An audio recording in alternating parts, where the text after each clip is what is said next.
Hello, and welcome to Northwest Magic. My name is Howie. And I'm Levi. Today, we're going to be talking about Elsa of the Icy Crown, Hylda of the Icy Crown. She's a witch, fire, water, ice witch. All right, so a fire ice witch. The Song of Ice and Icy Crown witch, Game of Thrones. Mm-hmm. So she's a legendary creature, of course. She's your commander. Why else are you here? Human Warlock, 3/4. Whenever you tap an untapped creature an opponent controls, you may pay 1. When you do, choose 1. Create a 4/4 white and blue elemental creature token. That's important. Put a +1/+1 counter on each creature you control, or scry 2, then draw a card.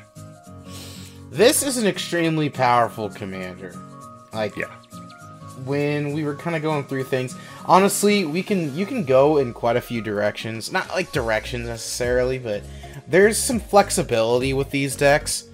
I don't even think that this one that I have currently is like the end-all be-all most strongest one we could possibly go, but it's hard to not be a super powerful with this deck.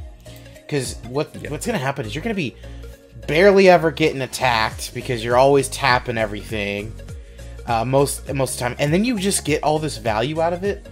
I mean, you can be getting 1 or 2 4/4 white and blue elemental creature tokens on a turn cycle, right? 1, 2, or 3 even, right? And then you can put counters on all of them, and by the time it gets to your turn, you have 3 5/5s. Yeah, we're gonna show you some cool interactions with this commander. So let's go on to some of the creatures in the deck that we threw in here. One big one is Court Street Denizen. It's 2 and a white, and it's a human soldier. 2/2. Whenever another white creature enters the battlefield under your control, tap target creature and opponent controls. This is just an engine for Hylda, because if you've seen 4/4 white and blue elemental creature token, that triggers Court of Street Denizen. So you can tap something, pay 1, get 1, and then tap another thing. And if you have the mana, as long as you have mana, if you have the mana and there's enough creatures to tap on your opponent's boards, just keep going. Just keep getting a bunch of creatures. We have some Junkwinder does the same thing, right? Yeah, Junkwinder. It's a 5 and 2 blue creature serpent, affinity for tokens. Whenever a token enters the battlefield under your control, tap target non-land permanent and opponent controls. It doesn't untap during its controller's next untap. So it's like a slightly chunkier, better version of Court Street Denizen. And that you can play it light. Yeah, you can play it later game as well for a lot cheaper, because chances are you're probably going to have some tokens out there. We put a staple in here. Esper Sentinel. That one's just got to be in there for a white deck. There's not a ton of synergy, but you're drawing cards. That just synergizes already. One that I thought was kind of interesting, I threw Gadwick the Wizened. He's X and 3 blue, and when he enters the battlefield, you draw X cards. So that's not that bad. And whenever you cast a blue spell, which there's plenty of them in here, tap target non-land permanent and opponent's controls. So you're just getting value left and right with this guy. Yeah, that's super solid. Just about half the deck is blue spells, according to my math. According to the math. Along with that, with all this token talk, we decided to throw Mondrak Glory Dominus in here.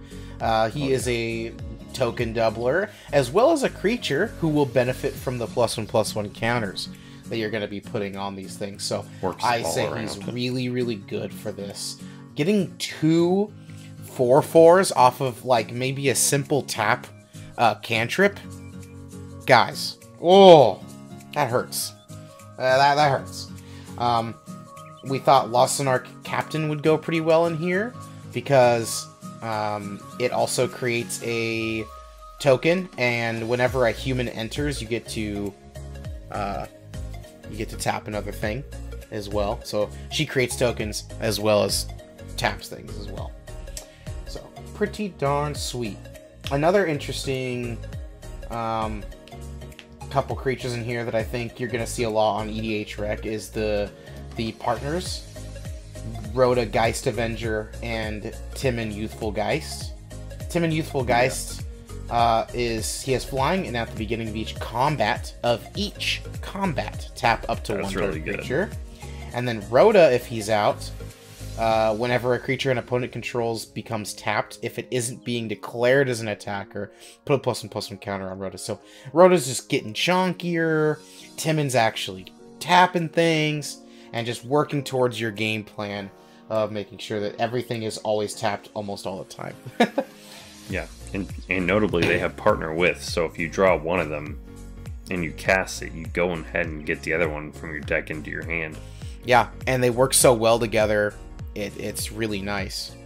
Yeah. We put in Sheree of the Numbing Depths. When she enters, you tap target creature an opponent controls. And whenever you tap one or more untapped creatures an opponent controls, draw a card. This ability triggers only once each turn, but getting some card draw out of your whole entire game plan, what's not to love? Yeah. What is not to love? And for a finisher here, once you have a lot of tokens, once you have a lot of counters, we're throwing in the white Crater Hoof, baby. Moonshaker Cavalry. He's going to come in, he's going to give all your tokens, all your creatures flying in +X/+X. And this is where you can most likely finish your opponents off after you've built a nice board. Oh yeah, I mean if you have, what, 5? Just, yeah, 5 creatures including this guy, you're adding 25 power to the board. Easy. You can take out possibly 2 people with that. Yeah. And you're in blue and white. If you wait a little bit. I only have like only one blink spell in here, but you could even take this into a more of a blinky route and really capitalize off of Moonshaker Cavalry if you really wanted to. So, those are some of the more notable creatures in here. I'm going to talk about some sorceries. Bond of Discipline is 4 and a white. For a tap all creatures your opponents control. Your opponents, so it's going to be everything. And then creatures you control gain lifelink until end of turn. You can set yourself up for a pretty nice turn with this. And another notable thing is that, you know, your commander cares about just whenever a creature at all an opponent controls gets tapped. So it's not just one instance. It's like you have maybe your whole, you know, all 3 of your opponents have like a total of 10 creatures. That's 10 times. Oh, yeah. If you got mana, you can have a lot of triggers off your commander. Borrowing 100,000 arrows for 2 and a blue. Draw a card for each tapped creature target opponent controls. So you could really set yourself up here if you have the mana. You can play Bond of Discipline and then borrow 100,000 arrows. And set yourself up for maybe like a really, really good turn. If you got the mana. Sleep is just another sorcery that tap all creatures target player controls, and those creatures don't untap, so you're going to be doing a lot of tapping, for sure. I mean, people might hate you, but... finishing out your game plan in this deck is combat damage. Mm-hmm. And so these things double, in a way. The Bond of Discipline, Sleep, cards like that we have in here. Cone of Cold, where you tap everything. You can either do that to build your board or to end somebody, because they don't got blockers anymore. Yeah, you're getting double the value off of this, which is just so good. That's right. Along with that, at our instant speed tapping, we have Bluster Squall, Downpour, Feeling of Dread, which Feeling of Dread's nice. That's 1 and a white, tap up to 2 target creatures, and it also has flashback, so you can just, for 1 and a blue, which is pretty nice. Grand Crescendo, that'll trigger quite a few things. That'll trigger Junkwinder, and that'll trigger Court Street Denizen. So you'll be able to get quite a few triggers off of that. Icy Blast, Just tap X target creatures. So not too bad. We have Turnabout.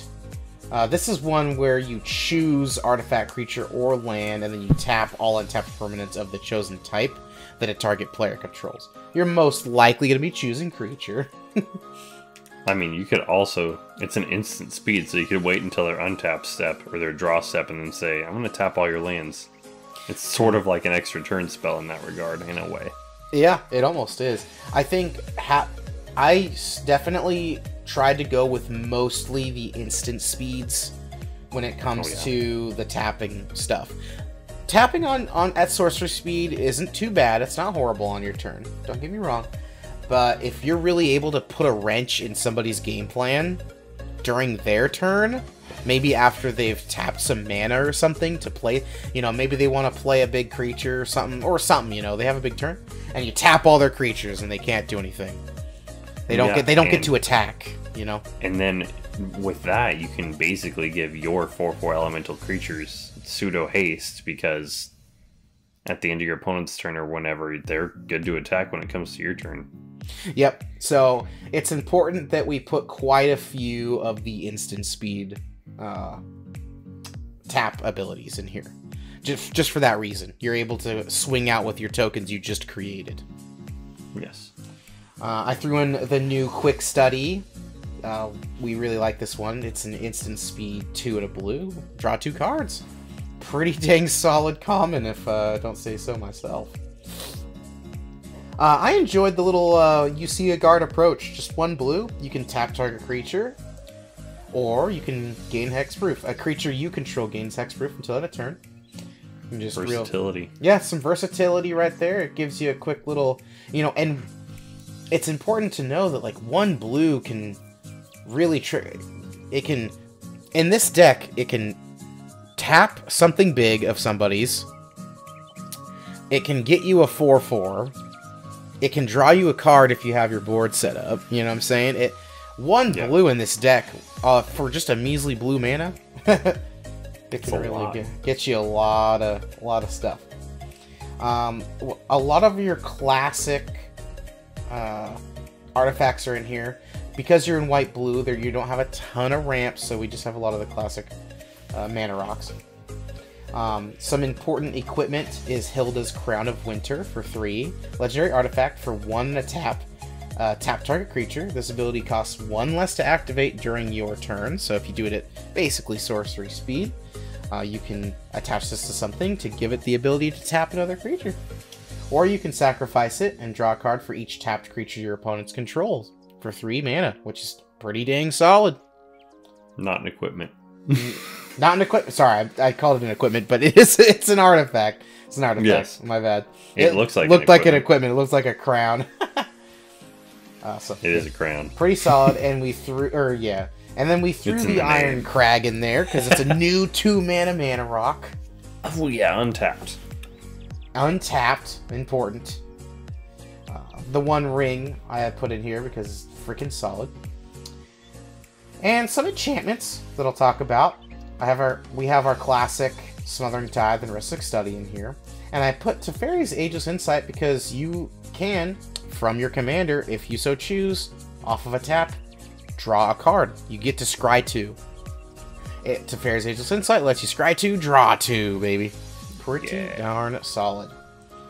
And Verity Circle, and it's an enchantment that whenever a creature an opponent controls becomes tapped, if it isn't being declared an attacker, you may draw a card. So you can get some really good value out of here as well. It also has its own, for 5 mana, for 4 and a blue, tap target creature without flying. So if you really probably won't do that part, but it's nice to have the option.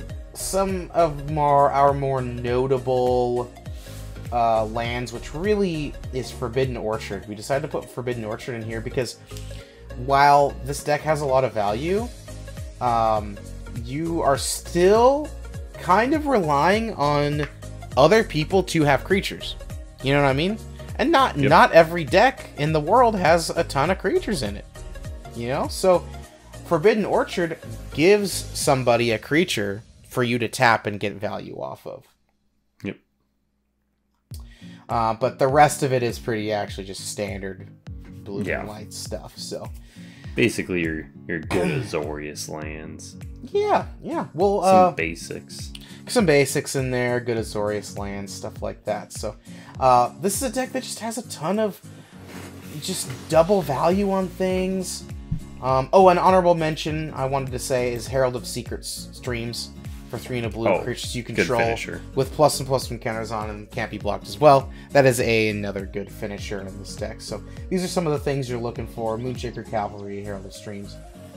Pretty darn sweet. So yeah, with that being said, you know, this is a very oppressive deck for sure, and I feel like people will fear you. They will fear the Icy Queen. Yeah. And thanks, guys, for 100 subscribers. Oh yeah, this was. We were supposed to say that at the beginning of the video. We were supposed to say that. We got 100 subscribers. 3 digits, baby. Yeah, that's fun. Feels good. Started from the bottom, and now we're at 100. It's pretty cool. Thank you so much, guys. And yeah, we just look forward to continue making Magic content. We like making Magic videos and stuff. So cool. Well, if I didn't forget anything, Howie, if you didn't have anything else on this deck list, we'll put it in the description. And yeah, let me know who your favorite Disney princess is. Yes, please do. We want to know. Anyway. Bye. See you later, alligators. Man, our Magic videos are getting so f***ing good, dude.